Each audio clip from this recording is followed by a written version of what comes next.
Sepertinya banyak yang puasa nyawang. Suaranya seperti ketika menjelang berbuka puasa kayak orang lapar.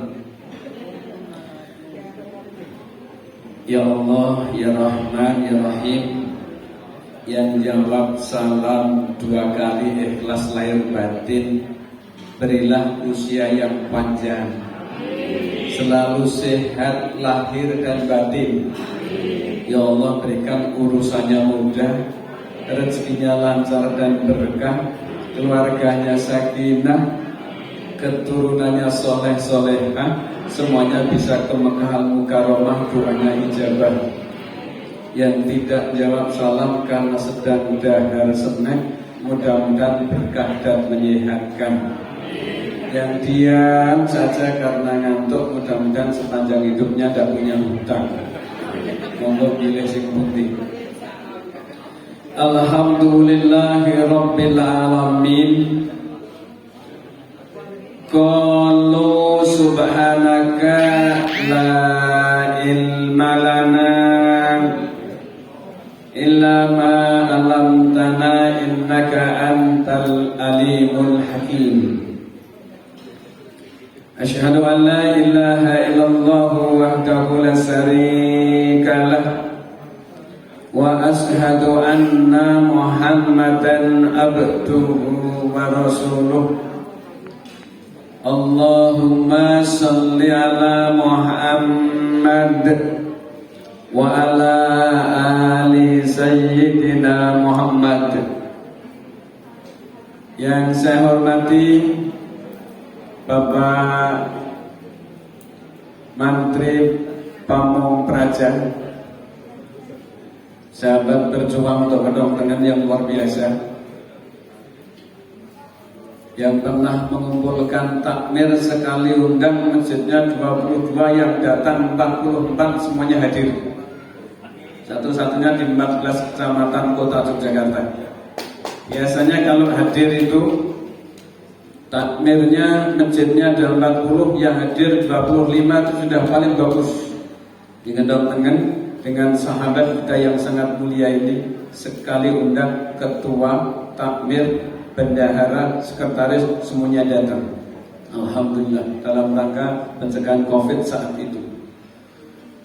Bapak Ibu yang saya hormati, sahabat-sahabat, Bapak dari pembina SMK, baik dari provinsi kota ini dan Bapak dari Dinas Pendidikan dari provinsi, dari DIY, para sesepuh, para bini sepuh yang saya takdimi, yang telah melahirkan generasi terbaik dari SMK Negeri 1 menjadi pemimpin-pemimpin bangsa, karena beliau para sesepuh-sesepuh yang ada di kami. Bapak Ibu semuanya, Bapak Kapolsek, sahabat keamanan, di teman-teman kepolisian 24 jam tidak pernah tidur. Saya tanya kapan sampean kelonan sama istrinya. Ya Allah, sekarang ganti pimpinan ini, teman-teman polsek itu Masya Allah. Bapak Ibu, sekarang kalau lihat mobil polisi lampunya nyala itu hampir 14 jam nyala terus, kecuali siang nyala terus.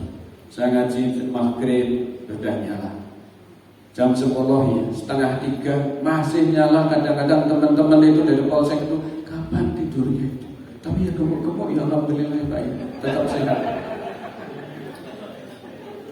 Dari Koramil wonten Kedong Tengen, Bapak Ibu semuanya, terutama para pahlawan tanpa tanda jasa yang saya takdimi, keluarga besar SMK Negeri 1, baik yang sudah purna maupun yang sekarang masih aktif, mudah-mudahan jadi sedekah jariah untuk bangsa dan negeri kita tercinta.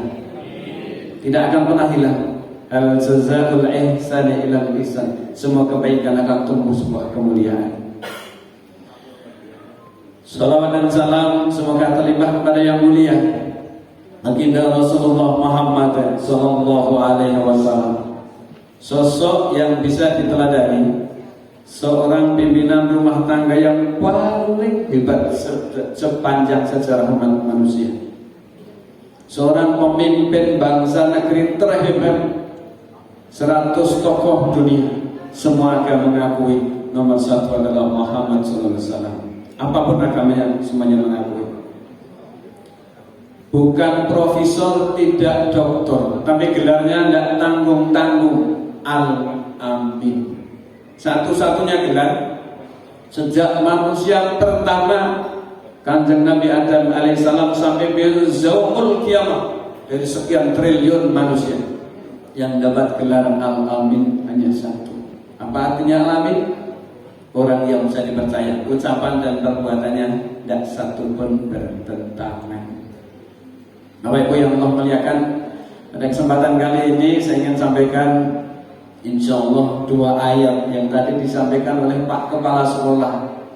Jadi mubalek itu kalau yang undang kepala sekolahnya kiai, yang mimpin ikrar tadi ustadz kita Pak Kiai, mubaleke materi ini opo gitu. Nah, sudah disampaikan semua, tapi ayatnya sama, mudah-mudahan sedikit berbeda saja, berbeda cara menyampaikan. Bapak Ibu yang saya hormati, saya tadi rasan-rasan dengan Pak Pantri, Pak Camat. Di Gedong Tenen ini dari sekian atau 14 kecamatan di Kota Yogyakarta, 45 kelurahan, ini yang paling unik, paling multi, dan paling guyub rukun dan paling akur niku di Gedong Tenen, Bapak Ibu. Bukan yang lain tidak akur. Saya keliling di beberapa kecamatan. Bahkan kebetulan saya di sampingnya Pak Ananto, Pak Camat. Saya hitung itu pernah Pak Menteri niku mimpin rapat sehari niku ping 5. Pagi sampai saya pulang 2:30, saya pulang ngisi pengajian dari Masjid Grand Anur. Pak Camat masih mimpin rapat, malam masih rapat lagi bersama saya. Ini kapan istirahatnya? Saya tanya Pak Camat, putranya berapa? Ternyata alhamdulillah, sekalipun sibuk bulurah ya. Bulurah putranya berapa? Nah, sibuk saja keluar 2, coba kalau tidak sibuk bisa dilakukan. Sekalipun sesibuknya apa, bulurah alhamdulillah termasuk lurah yang paling berbobot di Kota Yogyakarta. Mbak saya. Alhamdulillah.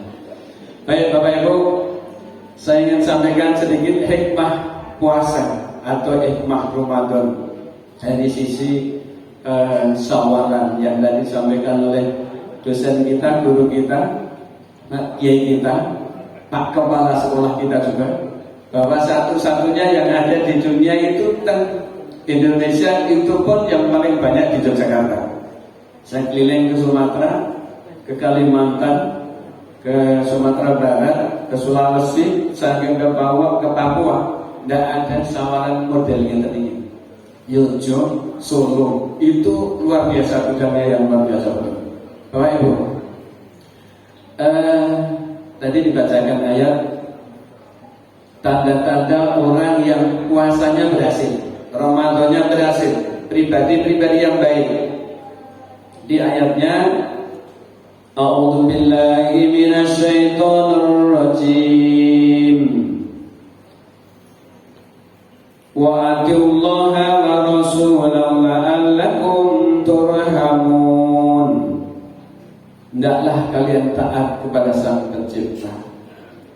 Taatlah kepada pimpinan kalian yang menjadi contoh terbaik sepanjang sejarah umat manusia. La'allakum turhamun, supaya perjalanan hidup kalian itu dirahmati. Rahmat itu hatinya tenang, lisannya jujur, perilakunya baik, dan bisa dicontoh oleh masyarakatnya. Lahirlah pribadi yang jujur, gentleman. Puasa niku, sawal niku melahirkan pribadi yang paling jujur. Dan sama Pak Polisi, teman-teman semuanya, Bapak Ibu dari dinas, Pak Lurah, Bu Lurah, para tokoh, coba dipersani masyarakat Indonesia yang paling banyak mengaku salah bulan apa? Salah. Semuanya mengaku salah. Tidak ada yang mengaku paling benar. WA grup 24 jam ngirim semuanya halal bihalal, gentleman mengaku salah dan mohon maaf lahir dan batin. Satu-satunya hikmah dari Ramadan hingga Syawal itulah bulan yang penuh kemuliaan. Orang lahir jiwa yang jujur, yang luar biasa, mohon maaf lahir dan batin. Di bulan lain ada paling pon sekilas itu pun janjane aku ki pekewo kadang-kadang janjane ini semua mengaku. Bahkan saudara-saudara kita yang lain pun ikut ngirim ucapin selamat hari raya Idul Fitri, mohon maaf lahir dan batin. Kehadiran bulan Syawal, kehadiran Ramadan menjadikan manusia jujur dan gentleman. Apa ilmu? Dan suatu ketika seorang direktur punya karyawan 4.000. Direktur ini sudah sepuh, usianya sudah 58, masih diangkat menjadi direktur. Karena saking baiknya, saking bijaknya, saking mulia budi pekerti. Suatu ketika bilang begini, saudara-saudaraku, saya menyadari sudah tua, saya harus ganti generasi. Untuk memilih calon pemimpin yang menggantikan saya, buat saya tidak mudah. Saya sudah punya gambaran akan mengangkat si Wulan bin Wulana, tapi akan menimbulkan kecurigaan bahkan demo besar-besaran. Maka akan saya sampaikan dari 4.000 ini semua kasih kepala bagian, dekajur, kepala jurusan, prodi, perguruan tinggi, semuanya akan saya ambil 400 orang para tokoh. Nanti saya ambil satu menjadi pemimpin yang sangat jujur. Hanya orang yang jujur yang saya yakini akan menggantikan saya. Karena ingat, karyawan kita 4.000. Kalau keluarganya ada 2 anaknya, berarti ada berapa yang harus ditanggung oleh perusahaan itu. Maka memerlukan kepemimpinan yang disiplin, yang jujur, yang takut sama umum, bukan hanya takut sama atasan, bukan hanya takut ketahuan. Bangsa negara kita wong pinter pun kata Bapak Ibu, profesornya banyak, doktornya banyak.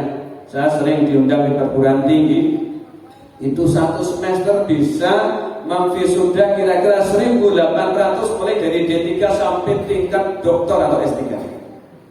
Banyak sekali. Tapi negeri kita masih membutuhkan banyak orang yang pinter lagi bener.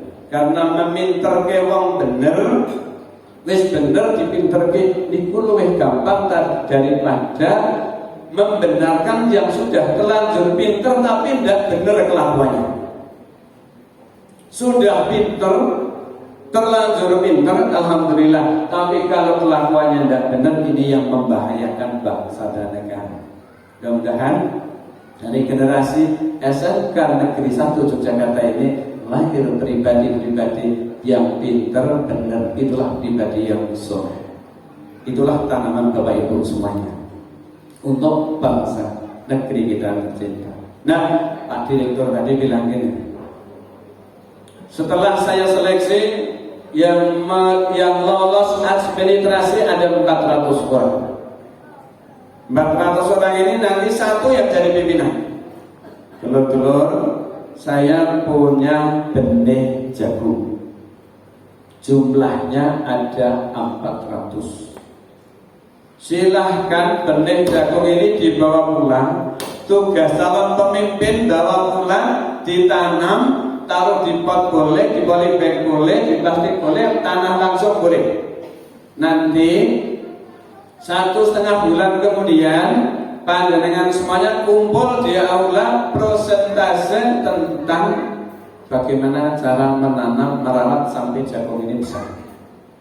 Nah, tinggal cerita dari 400 orang itu, ketika 1,5 bulan berikutnya, paginya mau presentase, malamnya ngeser pohon jagung. Sudah ada yang tingginya 1 meter, dan jagungnya jagung hibrida, pendek tapi berisi dan bagus, cepat, hanya 3 bulan 12 hari usia panennya. Kalau jagung yang Jawa itu 4 bulan ya. Setelah 1,5 bulan ada ngeset, wah jagungku sudah setinggi 1 meter, jagungku sudah setinggi 75 cm, ini sudah tingginya 80 cm. Semuanya persentase, grup yang menerima semuanya, wah bagus ini. Yang merasa paling bagus, paling baik, yakin besok akan menjadi pimpinan perusahaan, menentukan nasibnya 4.000 orang tadi. Yang hidupnya ada anaknya, ada istrinya. Berapa jiwa yang suka memimpin perusahaan itu? Lalu ada satu dari 400 orang ini, ada satu yang benih jagungnya busuk, tinggal cangkangnya bekas. Dia bilang sama istrinya, "Dek, ada apa? Wah, saya besok bakal dipermalukan. Kenapa? Jagung benih yang dititipkan Pak Direktur yang saya bawa pulang busuk, tidak mau tumbuh. Saya tidak mungkin jadi pimpinan. Saya tidak bisa gerakkan." Yang lain teman-teman sudah ngirim via grup maupun yang lain sudah ngirim semuanya, jagungnya sudah tinggi-tinggi. Bahkan sudah melebihi 1 meter tingginya. Kelihatan subur dan bagus, tapi jagung yang saya bawa ini busuk. Apa kata istrinya? Kalau ibu jadi istri gimana? Udah seorang lanang gak becus kerawat jagung? Tidak, alhamdulillah. Istrinya kebetulan soleha. Bilang begini, nih dari pengawas pendidikan SMK, Mas, tugasmu apa? Menanam. Sudah ditanam? Sudah.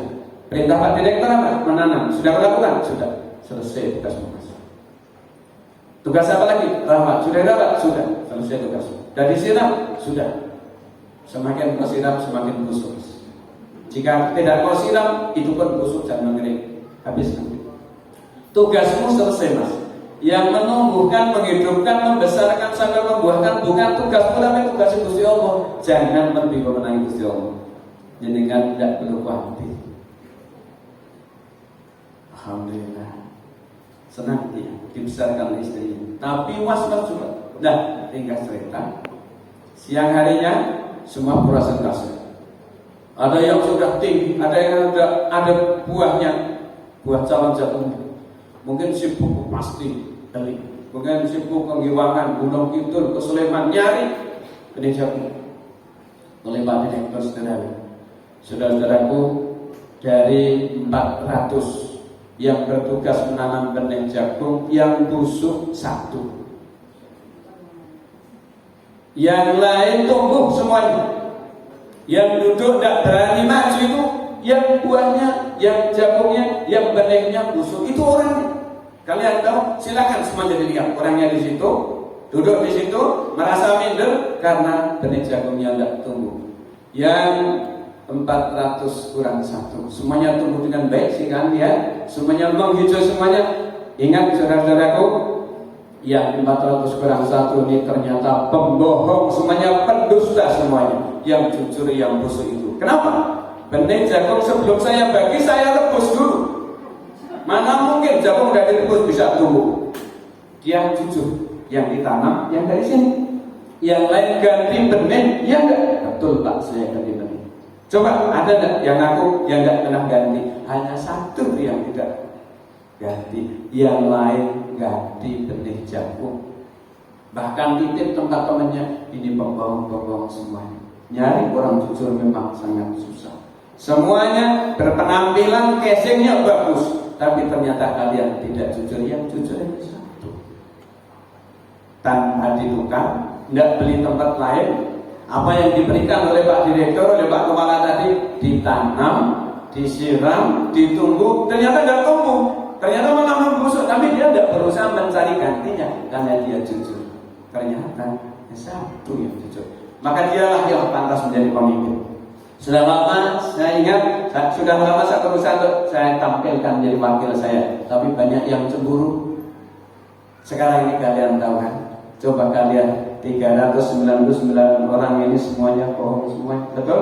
Saya tidak akan memecat kalian karena kalian ingin tampil terbagus, mendapatkan pimpinan yang bagus, tanggung jawabnya besar, gajinya juga besar, tunjangannya lebih besar lagi. Tapi ingat, ini butuh kejujuran. Jika semuanya kayak kalian, 4.000 karyawan akan kita makan, bagaimana nasib keluarga. Yang pertama, orang yang berhasil dari puasanya dinilai salah satu jiwa kejujuran. Dan alhamdulillah hari ini adalah pribadi yang sangat jujur, semuanya mengaku salah dan minta dimaafkan. Itu hanya orang-orang jujur. Dan surga akan dihuni orang-orang jujur kayak panjenengan itu. Ngaku salah, minta maaf. Nabiullah Adam alaihissalam, saking jujurnya apa doanya? Bismillahirrahmanirrahim. Rabbana zalamna anfusana fa illam taghfir lana wa tarhamna lanakunanna minal khasirin. Pengakuan gentleman kejujurannya, mengakui dosa, diangkat oleh Allah menjadi nabi yang mulia, surga menjadi tempat tinggalnya. Nabiullah Yunus alaihissalam dengan gentlemannya, la ilaha illa anta, ya Allah, tiada Tuhan kecuali Engkau. Subhanaka, Engkau maha suci, inni kuntu minadz dzalimin, aku ini zalim. Ya Allah, menyiksa diri sendiri, kadang bohong, kadang tidak jujur. Ya Allah, ampuni aku. Gentleman doanya diampuni oleh Allah, dikeluarkan dari seluruh persoalan hidupnya, bukakan jalan keberkahan, diangkat menjadi seorang nabi yang menjadi teladan. Nabiullah Muhammad SAW, gentlemannya tidak kurang 100 kali setiap hari, Astaghfirullahaladzim, ya Allah ampuni dosa-dosaku, ya Allah, Astaghfirullahaladzim. Berapa kali Nabi? 100 kali setiap hari. Diangkat oleh Allah menjadi seorang Nabi, menjadi pemimpin terbesar, menjadi pemimpin terpercaya sampai zaman kiamat. Diharapkan syafaatnya. Apa syafaat itu? Penolong. Bapak Ibu yang memuliakan. Yang kedua, yang pertama orang yang jujur. Wasari'u ila maghfirah, segera pada ampunan Allah. Tidak pernah ada manusia itu tanpa dosa, semuanya berdosa. Yang orang yang terbaik mohon ampun seperti para nabi tadi, para alim ulama, para tokoh-tokoh kita selalu mohon ampun. Orang-orang soleh mohon ampun. Nabi tidak pernah malu minta ampun. Yang kedua, alladzina yunfiquna fis-syarra wad-dharra, suka berbagi ketika dalam keadaan longgar maupun pas-pasan. Bulan Ramadan menghadirkan jiwa yang suka berbagi. Tidak pernah ke masjid jadi ke masjid, tidak pernah takjil jadi takjil, tidak pernah sedekah jadi sedekah, tidak pernah berinfak botak jadi betok. Ekonomi umat dibagi lagi, tasarukan pada masyarakat menjadi tercukupkan. Sehingga hari raya, pada waktu hari raya, sholat di lapangan, di masjid dan sebagainya, tidak ada satupun orang yang kelaparan. Allah berikan jiwa sosial kesalehan pada orang-orang yang telah tunaikan ibadah puasa. Nah, jiwa sosialnya keluar. Yang tiba-tiba jadi orang jujur, orang baik, alhamdulillah banyak. Teman-teman kita sambil jaga, ikut sholat. Pak polisi patroli berhenti sholat di masjid sambil mengawasi masyarakatnya. Teman-teman dari Babin Kantipmas, dari Babinsa sambil mengawasi. Yang agamanya lain, dia duduk kerjasama. Kaum Islam, ya, saya tak sholat dulu, saya di mobil. Saya sering bareng teman-teman Babin Kantipmas, Babinsa, Satpol PP, Linmas, teman-teman semuanya. Kadang-kadang kita patroli bareng-bareng, melihat kondisi masyarakat jamaah kita seperti apa. Alhamdulillah, perbedaan menjadikan keindahan tersendiri. Coba kalau sekian ini semuanya, misalkan dokter semuanya, siapa yang tidak jadi pasien? Kalau sekian banyak ini kepala sekolah semuanya, siapa yang mau dibawai kapan menjadi atasan? Kalau semua orang atasan, maka bawahan menjadi terhormat, bawahan menjadi dibutuhkan karena ada atasan, karena ada yang di atas, karena ada yang di bawah. Maka apa? Kita ini kerja sama. Orang yang terbaik, orang yang mau mengurangkan seseorang. Kanjeng Nabi itu orang yang sangat bijak sekali ketika menegur orang yang salah. Jadi ngapunten Bapak Ibu, ada jamaah yang malamnya makan gulai setengah matang, perutnya mules. Ketika mau sholat, barisan paling depan sendiri ada yang kentut, lalu dia malu, mau ngaku barisan paling depan. Apa ada Nabi? Dulur-dulur, tolong barisan paling depan semuanya wudu. Karena yang perintahkan Nabi sami'na wa ata'na. Habis sholat Nabi ditanya, ya Rasul, saya tidak ngapain suruh wudu? Yang lain, sama ya Rasul, saya tidak kenapa suruh wudu? Apa alasan Rasul? Tadi di antara kalian ada yang perutnya mules, dia ingin ke belakang, tapi dia malu buang gas beracun. Dia malu mau mundur. Maka supaya dia tidak ketahuan banyak orang, saya perintahkan semuanya wudhu. Semua bisa wudhu, semuanya bisa ibadahnya disempurnakan semuanya tanpa satu pun orang terkena imbasnya karena dia tidak lemah. Kalian disanjung, kalian tetap di tengah tiang menjadi wasit yang adil. Aku pun bangga, aku senyum. Saat itu tahukah Abu Bakar yang turun malaikat rahmat turun mendoakan kalian. Aku pun ikut bahagia. Hari ini Abu Bakar, saya kecewa dengan sikapmu. Kenapa ya Rasul? Satu pun malaikat tidak ada yang turun, tapi sekeliling kalian diberi oleh setan laknatullah yang memprovokasi sampai bisa ngomong jelek, ngimbangi orang yang jahil tadi. Kalian diucapin, kalian difitnah, kalian diucapin, kalian membalas. Kalian mengimbangi orang yang usil, sampai sama dengan yang usil itu. Setan laknatullah ada dalam dirimu memprovokasi dirimu menjadi pemarah. Bahkan kalian akan dendam. Hati-hati, cepat istighfar baik Abu Bakar. Itu orang marah, itu orang yang sedang dikuasai oleh setan laknatullah. Maka hati-hati ketika marah, jangan memutuskan persoalan, jangan memutuskan perkara, apalagi perkara-perkara rumah tangga, perkara-perkara tugas kita. Jangan dipengaruhi oleh sifat amarah kita. Setan ada di situ. Nanti akan langsung memutuskan perkara dalam keadaan hati yang bersih, jiwa yang lapang, akal yang sehat. Insya Allah salah pun diberkahi oleh Allah. Kalau niatnya sudah baik, apalagi benar insya Allah jadi ibadah yang Allah berkahi. Ketenangan, ketenangan, sehingga tidak khawatir kalau orang, tidak benci dilihat orang, tidak bahkan tapi khawatir kemenangan orang. Karena sudah adil, sudah baik, sudah bagus, bimbingan dari Allah mampir ke hatinya. Istana hatinya ada Allah di dalam kepemimpinannya. Bapak Ibu, saya tanya, kalau penjenengan yang ngamutan habis dari sawalan ini keluar dari situ, ya menggok sedikit, jenengan nanti dilalah, dilempar sandal, diludahi, dicaci maki, saya matur. Tanya di sini, apapun agamanya, jenengan balas tidak? Jujur. Ini hari Kamis. Perbuatan manusia dicatat oleh malaikat dan dilaporkan kepada Gusti Allah setiap hari Senin dan Kamis. Balas kan? Sing lanang-lanang, sing ganteng-ganteng, sing masih muda-muda, jiwa muda ini 17 tahun semuanya. Kalau dilihat dari gunung itu baru 17 tahun untuk beristri. Nah, kira-kira jenengan balas betul Mas? Suaranya remeng-remeng rambutnya terbang. Ini halal atau haram? Nah, ya. Balas tak? Balas. Ada yang tidak balas kira-kira? Kalau seandainya tak konteng Pak Polisi ini, kita menang sing balas, menang sing orang balas menurut jiwa instingnya Pak Polisi. Kira-kira sing balas berapa orang? Tidak pakai sebabnya kalau kayak gini. Sing idoni lagi, sing ngomongannya elek tadi, sing balang sandal tadi wong edan. Jadi kalau orang edan